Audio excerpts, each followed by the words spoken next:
Good afternoon. I hope you've enjoyed lunch. We're going to get started again.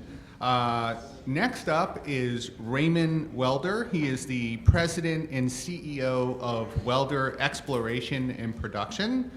Raymond is currently the chairman of the Texas Independent Producers and Royalty Owners Association, board director at Welware Oilfield Monitoring, chairman of the Rockford Institute, president of the Post-Cambrian Log Library Association, a member of the St. Mary's Hall Board of Trustees, a member of the American Swiss Foundation Board of Directors, a member of the San Antonio chapter of the Young Presidents Organization. Raised in Bee Country, Texas, Raymond holds a BA degree in geology and European history from Washington and Lee University in Lexington, Virginia.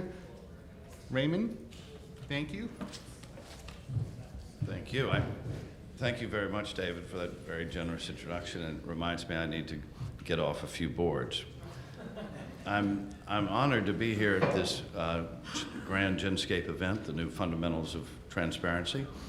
I'm particularly grateful to Genscape and to my friend and CEO, Matthew Berkeley, for this invitation. As an independent oil and gas producer in Texas, I will say, especially today, that Genscape is exactly what the world needs. When the price of oil falls in a day, the most it has in 6 years, and then rises in a day, the most it has in 25 years, all within a week, as it did a few weeks ago, then we know the oil markets are nothing if not opaque. And for someone who makes his living with a small group of people exploring for and producing oil and natural gas in Texas, I and many others are grateful for Genscape's efforts. Our markets are,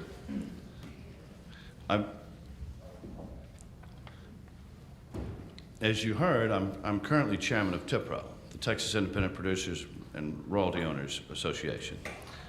My guest today is Ed Longenecker, a friend of mine. He's also president of TIPRO. He and his staff are headquartered in Austin, just a block from the Texas State Capitol.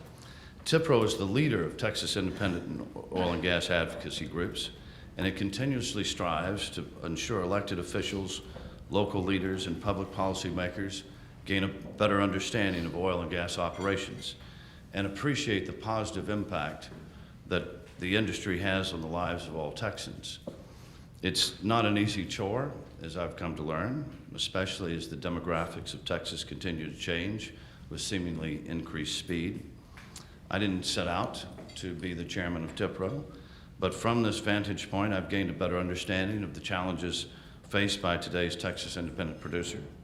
I want to make sure to relay that the words I offer today are only my own. One of the great things about TIPRO, its primary strength, is that its members are independent in every sense, and any comments made today represent only one voice amongst many. The old joke fits perfectly. If you want 5 opinions, you ask 3 independent oil guys. The challenges of today's independent are indeed multifaceted and even formidable. Many factors are at play. Wild price swings at the wellhead, rising costs, geological realities, aging demographics, the fractionalization of mineral estates, incessant attacks by so-called environmentalists and their comrades in the media, the threats of ever-changing regulations and potential tax structure alterations emanating from Washington. All of these factors and others serve as barriers to entry for new independents and further force the continued consolidation or outright removal of many Texas independent oil and gas producers. Very quickly, I'll tell you how I got here. I started in this business as a staff geologist for my mentor and hero, Dan Hughes, in my hometown of Beeville, Texas. Mr. Hughes hired me when times were like today, tough, in the summer of 1991. In fact, on the date of my graduation, from Washington and Lee University, armed with a degree in geology, the price of natural gas had fallen at the wellhead to 96 cents. Mr. Hughes told me that while I didn't go to a very good school, as in I didn't go to Texas A&M, he'd give me a chance to find oil and gas. He said he wouldn't pay me very much, but he'd pay me more than I was worth. It turned out to be a great experience. Working for a small independent, which was constantly prospecting and drilling, was better than a graduate school education, and it came with a small stipend. Eventually, I did what many before me have done, and after nearly 5 years, I broke out. In fact, my story is similar to hundreds, if not thousands, of independent producers of the past. There's a humorous quote from a book I recommend named The Frackers by Wall Street Journal reporter Greg Zuckerman, and in it he tells the funny story of what an Aggie professor of petroleum engineering told a young George Mitchell that left a lasting impression. He said, if you want to work for Humble, fine. Then you can drive a pretty good Chevrolet. But if you want to drive around a Cadillac, you better go out on your own someday. But it wasn't the car that I was after, because at the time, in the mid-90s, I was terribly concerned that the world would soon no longer need petroleum geologists, people trained to imagine how the world was laid down and to creatively go through the tedious effort to locate traps of oil and gas. Cheap computer processing and affordable 3D seismic were taking the industry by storm by the mid-90s, and I'll admit, I believed the industry's press releases. No more dry holes. Although I had barely started, I thought my career was in great danger. I believed that our industry was, despite continued low prices, embarking on an entirely new course. A land rush was set to commence, and when the computer jocks had finally taken over, I wanted to make sure that I had staked a claim to at least a portion of the soon-to-be easily found wealth. You know, come to think of it, the excitement of the possibilities of the early vintage 3D seismic at that time, it was not altogether different from years later, the euphoria surrounding the nation's burgeoning shale plays with similar promises. At any rate, to his great credit, Mr. Hughes backed me on my first 3D seismic exploration deal. I was terribly excited, and after much work and time, you can imagine my surprise when we drilled the first 2 wells back to back, and they both came up dry. I was stunned. I remember telling Mr. Hughes that I thought this 3D seismic business was supposed to be easy. Well, fortunately, concurrently, this is by '98, I was pursuing other areas and acquiring some 55 square miles of seismic data in B County. I located a 3,500-foot shallow gas field. It was the summer of '98, and prices had again fallen through the floor. At the time, I also had an interest in an oil lease called the 3 Mile Ranch, which was on one of my cousin Pat Welder's ranches in Victoria County. For a few months that summer, we were paid around $8 a barrel. Unfortunately, it cost us $12 to get every barrel out of the ground. So all the working interest owners got together. We renamed the lease from 3 Mile Ranch to 3 Mile Island because it was a total meltdown. But costs fell too. And in fact, we drilled and completed and installed gathering lines for those shallow gas wells for around $250,000 each. I recall paying $7.25 to the drilling contractor and 10 cents a foot to the rancher for water. And I can't imagine the Eagleford guys paying those rates today. Looking back, it was one of the best times to start in this business. And it may be hard to believe, but those shallow gas wells were some of the most profitable wells, some of my most profitable wells ever. Oil and natural gas prices began to creep up in the subsequent months and years. And because our basis was so low, those wells turned out to be 14x, 9x, 11x, and some similar multiple wells. Now moving forward quite a bit, last year in 2014, our company, Welder Exploration and Production, sold nearly 206,000 barrels of oil and just over 2.1 billion cubic feet of gas. I think you could fairly characterize Welder as the classic small Texas independent producer.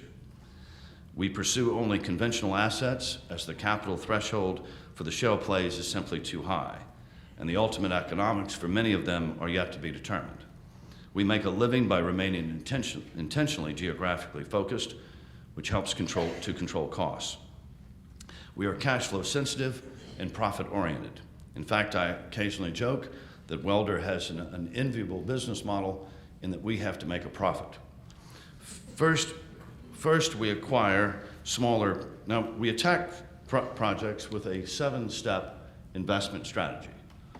First, we acquire smaller producing properties at the seeming end of their respective lives, which larger pools of private equity capital typically ignore. Second, we organize them by digitizing the field's often copious amounts of data accumulated in some cases over decades, and put this data in a usable and functional form. Third, we exploit the properties where we can find low-cost opportunities, from inexpensive well workovers to compression alterations and fluid injection efficiencies. Fourth, we explore with intense geological and geophysical effort after researching and obtaining a comprehensive understanding of the property's history. Fifth, we aggregate these properties and thereby achieve the advantages of scale given the property's close proximity. And sixth, we're constantly doing this, we build out an inventory of new drill locations, behind pipe opportunities, and workover opportunities, and couple the current production with a 3, 5, 7-year plan, which is ultimately driven by wellhead pricing. And finally, number 7, we intend to monetize the effort, we've done it a couple of times, by delivering to the market's larger pools of capital a turnkey asset package. Now, you might be wondering how the 7-step strategy is going, and at the moment I can tell you that we are working like crazy on the first 6 steps. I just thought we were busy at $100 oil. As far as the 7th step, we will not be selling for a while. Indeed, since our company and other independent producers like us must produce to get paid and refuse to pay to produce, we've been shutting in wells these past 12 months. A typical 5-barrel-a-day well may have produced 5 barrels a day for 20 years. But while the production is steady, costs have climbed, and these type of wells, often called stripper wells, must be shut in or plugged.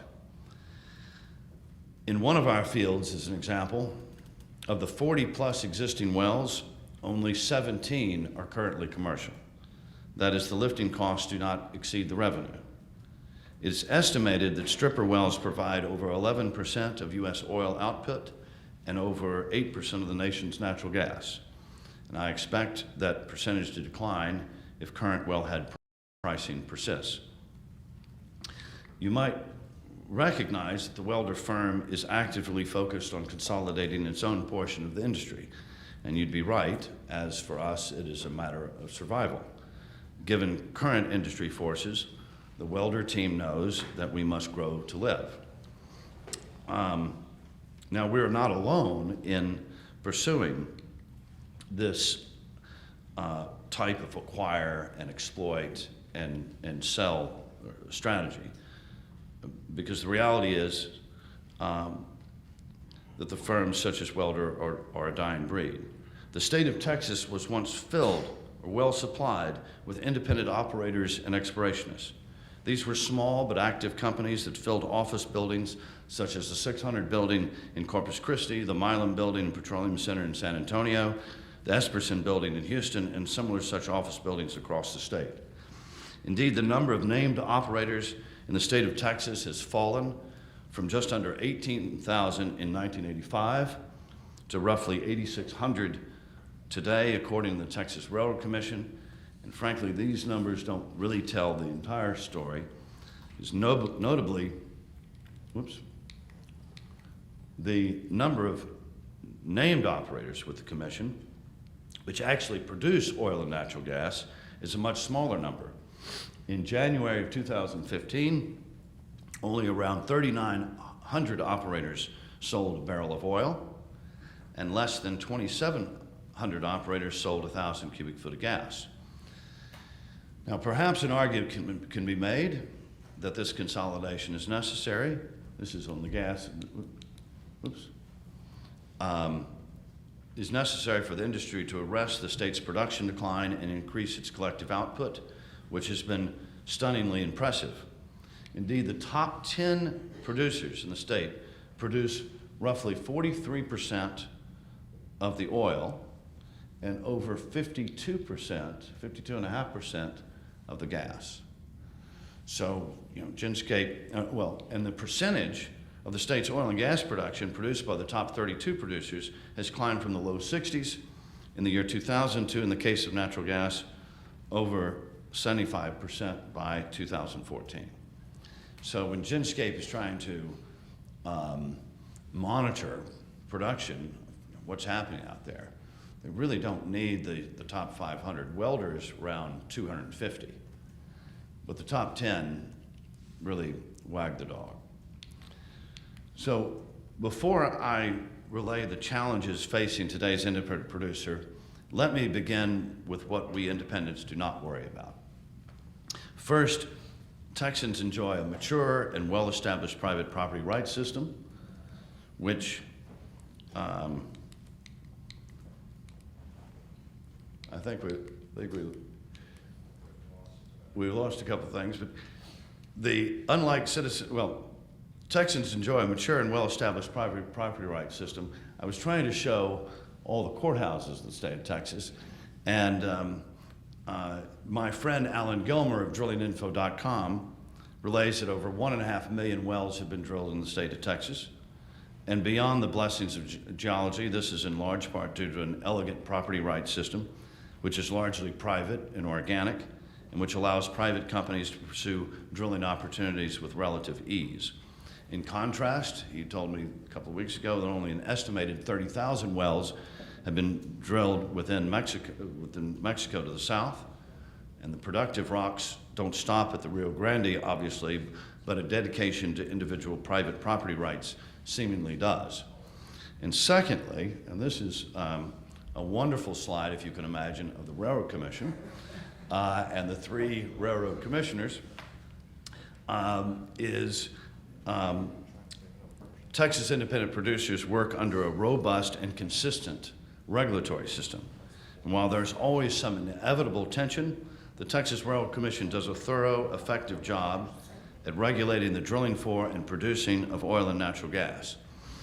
We are especially fortunate to have 3 current commissioners, Chairman David Porter and Commissioners Christy Craddock and Ryan Sitton, all of whom have a significant amount of experience with the industry and are dedicated to regulating the industry in a thorough, consistent, and reasonable manner in keeping with the wishes of the Texas State Legislature.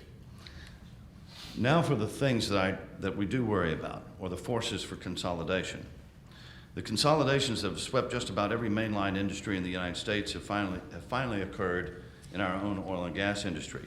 And most independents just didn't really realize it was happening to them. Part of the consolidation is due to fluctuating wellhead prices. And it looks like I've lost a couple other important slides.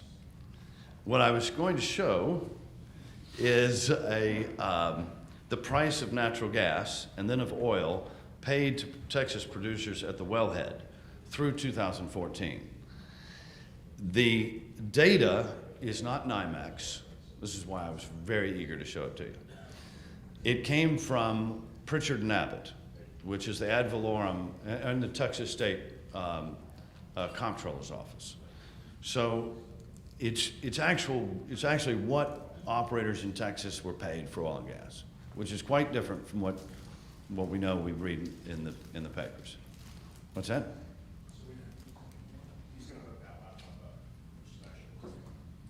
Oh, brilliant.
promise we won't start from the top. All right.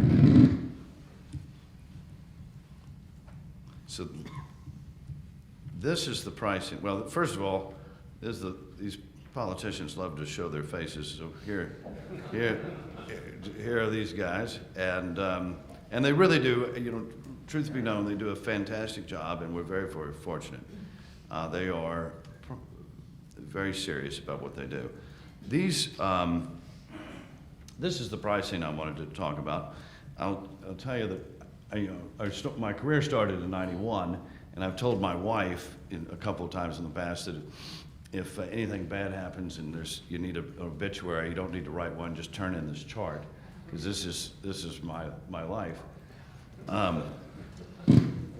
The other one is oil prices paid in Texas, and this is a little bit further back. I was just entering high school when it started in '85. So you'll notice a few things on these charts, but I'll only point out two of them. First, the persistent low prices paid for natural gas producers in the 1990s, and then the subsequent enormous swings in natural gas pricing from 2001 until the banking insurance industry implosion of '08. Since then, you can see that the natural gas industry has adapted, and with the help of both technology and debt, indeed grown its output in the face of low relative prices. Second, the collapse of oil is now at a level equal to the 5-year rolling average price of oil not seen since the middle of 2006. And the big question is, are these prices sustainable? Or put another way, can the industry, and we've talked about this at lunch, can the industry continue to provide oil and natural gas to consumers at these prices? I'm not going to add to the speculation. There's a ton of it out there. As opinions vary far and wide. I'm actually counting on Genscape to arrive at the answer for us. I will say that I personally don't know how the top 44 shale producers in the country can continue to spend on average 83% of operating cash flow on debt service, as recently reported by the Energy Information Administration. The focus of this talk is on the Texas independent producer, and the rising costs are among the independent's greatest challenges. This slide is from the St. Louis Federal Reserve, and it reveals that the sudden rise in the oil and gas producer price index beginning in late 2004, when price drilling kicked off in a big way. I'm going to limit my focus on Welder Exploration and Production's current experience, as these numbers more closely resemble the typical Texas independent. The cost to produce a barrel of oil or 1,000 cubic foot of natural gas is best broken down into essentially 6 categories, and for ease, I'll concentrate on a typical 100,000 barrel oil prospect. The first is exploration costs, which include the cost to lease, drill, complete, work over, and recomplete. Since we don't pursue shale, the leases we negotiate for purchase are in the $100 to $300 an acre range, and the most we've ever paid for a lease is $500 an acre when we were competing with Chesapeake. If our landmen spend more than $1,000 an acre, we'd better get the keys to the front gate, meaning we'd better have bought the ranch in fee. A good example for the cost of a welder lease is $200 an acre for a 500-acre lease, or $100,000. And for seismic, we typically spend about $125 an acre, or for a 500-acre lease, $62,500. A typical welder profile well is a vertical well to a depth to 5,000 to 8,000 feet. The costs for drilling have indeed fallen with the rig count down so low, and where we were spending around $900,000 to drill and complete and equip a well a few years ago, these costs have fallen. The cost of workover rigs have also fallen from $6,000 to closer to $4,000 a day. But leaving recompletions and workovers out for a moment, if Welder is targeting a, say, 6,500-foot reservoir with expectations of finding and ultimately producing 100,000 barrels of oil, then its exploration cost for this oil is $6.13 a barrel. Now, this happy, sanguine example does not include any dry holes or marginal wells, which, if included, would raise a company's overall exploration costs. The next thing are lifting costs, the second set, and these include gauging, saltwater disposal, chemicals, compression, electricity, among other field-related costs. The welder firm's most recent lifting cost level is $13.30 a barrel, but keep in mind this is a blended average. So that proverbial 5-barrel-a-day well I mentioned earlier is no longer economic if that oil production demands compression and significant saltwater disposal hauling. But a 100-barrel-a-day well has lifting costs of about $1.50 a barrel. These costs are in large part fairly sticky, and at a certain point they can't go lower. A saltwater disposal company owner complained to me a few weeks ago that health insurance costs for his commercially licensed drivers were eating his company alive. I know in our own case, when health insurance costs increased this year by only 8%, we declared a small victory. The third set of costs are non-income related taxes, specifically property or ad valorem taxes or severance taxes. Regarding property taxes, this is largely a time-consuming exercise for the independent operator, as every year we allocate valuable human capital to argue about valuations. And while an income tax is unconstitutional in the state of Texas, when appraisal firms demand to review your operating and joint interest billing statements, and they base appraisals upon them, you have an effective income tax for the oil and natural gas producer. And as an example of the net impact of this antiquated system is in B County, where there are roughly 50,000 named taxpayers and where a majority of the Welder wells exist. Welder and other oil and gas industry-related firms, such as pipelines and natural gas stripping plants, made up the top 15 B County taxpayers in 2014. The H-E-B grocery store and Walmart are not included on that list. The current property tax system likely made sense when a majority of the state's property tax base was made up of cows and oil wells, but those days are long over, and the independent producer pays an inordinate share of the overall property tax burden. The other non-income tax-related tax is the severance tax, which I mentioned just earlier. The actual Texas state severance tax is 4.6% of every barrel of oil, 7.5% of every 1,000 cubic foot of natural gas, profit or no profit, and essentially it works out to, it ranges between $3 and $3.50 a barrel depending on the price of oil. All told, the total cost of sales for Welder before depreciation, general administrative costs, and financial expenses roughly around $23 a barrel. So at $45 a barrel, and you have a quarter royalty lease, that leaves well, you've got $33.75.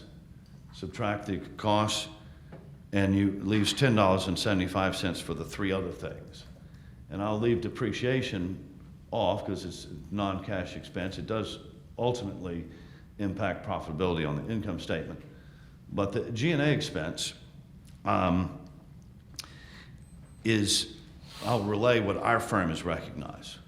The first thing one notices as an independent producer is that the many software licensing fees necessary to adequately pursue this business.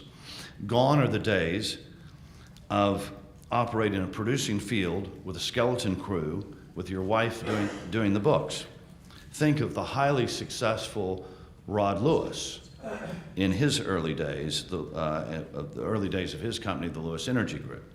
Today, an independent producer must purchase and maintain accounting and legal software and then constantly train people to utilize the software. In fact, a company never really owns the software. And given that 1099 and K-1 and similar government forms change annually, unnecessarily in my opinion, the associated annual fees must be paid.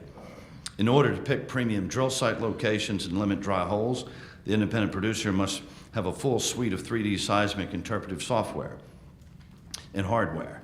And again, highly trained people must be hired to use the software to its full extent.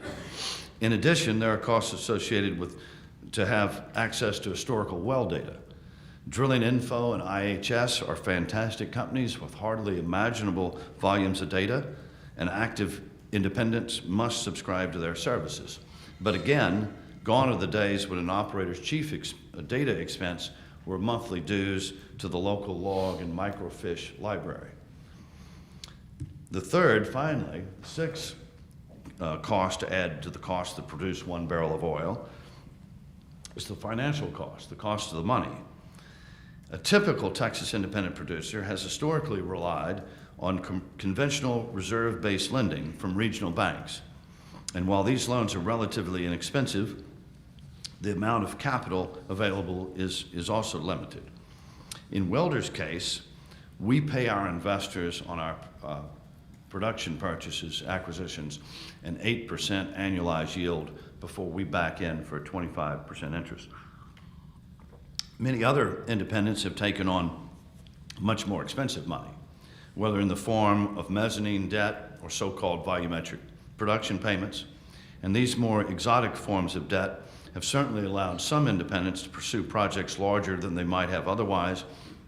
But the downside is that the effective interest rates for these vehicles are often so high that the independent must ultimately sell the underlying project in order to pay off the lender. Under this debt-laden business model, long-term growth and sustainability for the independent producer is often not possible. The pursuit of shale, let's talk about the pursuit of shale, shale oil and natural gas, or rather the artificial transformation of what was once considered source rock into reservoir rock, is in part an admission by our industry that there aren't any conventional fields of real significance left in Texas. This broad and perhaps controversial statement obviously depends on your definition of a conventional field as well as one's definition of significant. But the reality is that one of the last, if not the last, South Texas conventional field with reserves greater than 1 TCF was found in 1990, the Bob West Field in Zapata County, Texas. In 1990, I was a junior in college. The net impact of this unpleasant fact is that the Texas independent producer is left to locate smaller traps of oil and natural gas, and in Welder's case, these accumulations are often found in and around or beneath existing legacy fields. As the production treadmill continues to incline due to the drilling of smaller reservoirs, the independent producer must pursue a greater number of areas in order to maintain production levels, which increases risk and the general precariousness of today's independent producer. Now, a great deal has been written about the aging demographics of our industry, with the average industry employee age at near 50. In our case, it's like a barbell. If you visited the Welder office, you would find experienced guys in their late 50s, all the way to 70, and then you'd find very hard guys from their mid-30s and younger. Hollywood and Madison Avenue keep saying that 60 is the new 50, and at Welder we prove that true. But the fact is that the baby boomers are now retiring, or soon will retire, and this does add stress to today's independent producer. This is a quote from the Corpus Christi Geological Society president in last month's bulletin. I can tell you that engineering societies are having the same struggle. I personally am not so worried about the demographics matter. It's talked about quite a bit.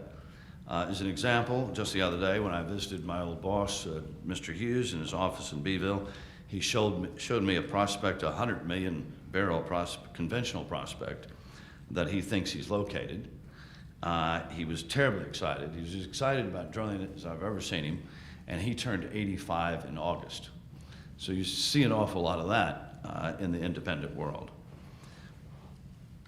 The good Lord told us to be fruitful and multiply, and Texans have proven faithful to the commandment. But the challenge this causes today's producer is the multiplicity of mineral owners. And according to the National Association of Royalty Owners, the number of royalty owners in Texas now exceeds 3 million people. And the number of mineral owners, minerals that haven't been developed yet, is significantly greater. With greater numbers comes greater complexity, and complexity is time-intensive and thus expensive. A recent Welder well on a newly taken lease in a rural part of Texas had over 80 royalty owners, and the number can easily rise to hundreds of owners. Welder has a full staff of lease analysts and landmen, but this is another reason why we attempt to purchase existing producing properties where the research of the royalty estate is already accomplished. It was a wake-up call to Texas operators when a small group of college professors in Denton, Texas, allied with a sizable number of students from the University of North Texas, successfully passed an ordinance banning hydraulic fracturing. While the industry has been fracking wells since its very inception, and the science is clear that the process is both safe and dependable, so-called environmentalists in the media and Hollywood ignore history and facts and have pushed the notion that fracking is harmful to the planet and dangerous to people. The good news is that in the most recent Texas legislative session, TIPRO led the effort to pass House Bill 40, which the governor recently signed in order to maintain the state's purview on the regulation of the oil and gas industry. But living through the controversy was illuminating, as the industry's enemies have largely been successful. Today, in Texas, too many people believe that at the very least, they just aren't sure about fracking. So, why take the chance? Recently, our company was attempting to take a lease on 400 acres, 20 miles from the nearest town, very rural. The landowner finally agreed to allow us to take the lease and drill a well, but he insisted that fracking would not be permitted on his property, but it was entirely okay to frack on his neighbor's farm. This would be silly if it were not all too real. History, in fact, would be entirely different had fracking technology progressed much faster. Most people don't know that Abe Lincoln's assassin, John Wilkes Booth, was a failed oil man. In 1864, Booth had drilled a well in Pennsylvania that came in at 25 barrels a day, but the well quickly declined. After spending his entire $6,000 of life savings and anxious to increase the well's output, Booth and his partners decided to try explosives in the well. And when they did, they wrecked the well. And Booth, now embittered, returned to Washington, where he took out his frustration on President Lincoln. So you could honestly say that the entire last 150 years of the United States history would have been completely different had John Wilkes Booth been a good fracker. So the last thing is there's no need to discuss in detail the so-called Environmental Protection Agency and its newly proposed rules on methane, which is the most recent example. But I should mention that apparently the EPA wishes to restrict drilling at the same time it wants to increase demand for natural gas. Independents would agree with the natural gas part, as largely thanks to its use, ozone emissions have dropped by one-third since 1980. Although our country has grown from 226 million people in 1980 to 320 million people today, primarily through immigration. The EPA needs to make a decision what it wants, or at least to recognize that you can't have more natural gas usage unless you drill for it. And you can't produce natural gas in any meaningful amount if you can't create fractures in the rock to let it escape. Additionally, the federal tax changes that President Obama annually proposes to the federal Congress are distressing to the independent. We've already walked through the numbers today, but if Obama and the Democrat Party left gets its way, and intangible drilling cost deductions, carried working interests, and depletion allowances are eliminated, the entire business model of the remaining independent oil and gas sector will be effectively turned upside down. I'll leave you with this. Despite all the challenges, we're not going anywhere. The independent oil and gas industry is filled with sincere, hardworking people who are truly creating something out of nothing. There's really no greater professional fun than working with a team of engineers and geoscientists to solve what we call earth puzzles, and we get to do it every day. We're unearthing stored capital that is literally buried in order to create energy that can be channeled into millions of human pursuits by billions of people. The independents of today stand on the shoulders of giants. We have learned from their example, and when it makes sense, we will drill ahead. Thank you, Genscape. Thank each of you. Thank you.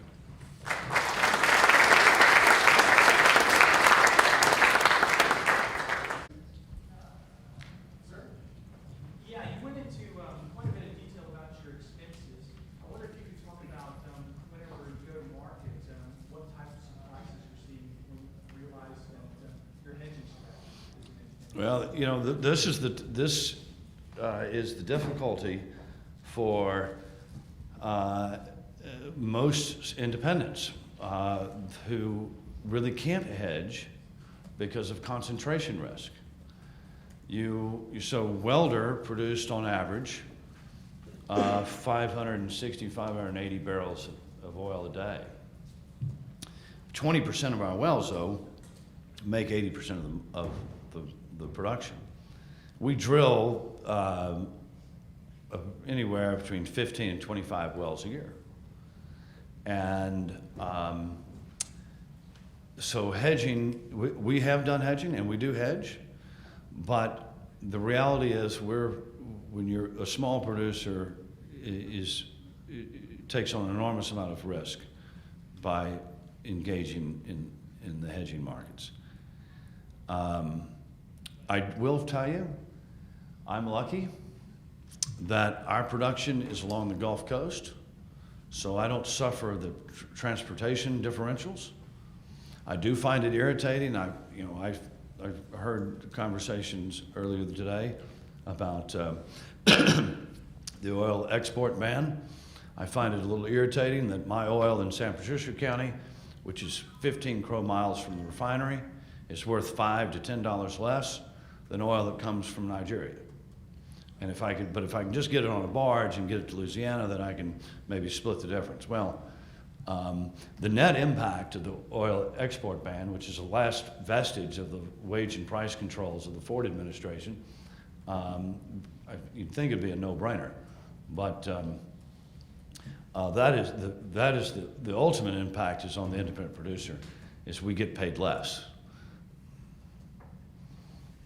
Yes, sir. Ray, we spoke at lunch. You talked about debt to cash flow, about how you finance your operations. What do you personally believe, in contrast to the slide that you showed, that granted, very fair that 60, 70% debt is not sustainable. What do you perceive as given the low interest rate cash that's available from many banks nowadays, pledged against P reserves, what do you think is a acceptable percentage that a company, a small That's a very good question. A small producer, we don't take on much debt. We intend to survive from. It's a family company. We're going to be here for a long time, so we trade off equity. The stunning thing is the shale guys raised another $44 billion the first 6 months of this year. And what's also stunning is that we've had $100 oil for, you name it, or count 36, 48 months, and the amount of cash flow dedicated to debt service was still 40 to 60%. And I don't know how that's, I understand, and I'm agnostic on shale. I know it doesn't sound like that. We've got a lot of friends who made a lot of money in the shale. I didn't recognize the euphoria on the shale. But I don't think that any business, debt can be very helpful and can juice returns, but if you can't make money, I don't know why you do it. And as an independent producer who needs to make a profit, I find it irritating that I'm competing for market share with guys who are willing to sell for, despite all the IRR talk and all this, really less than replacement cost.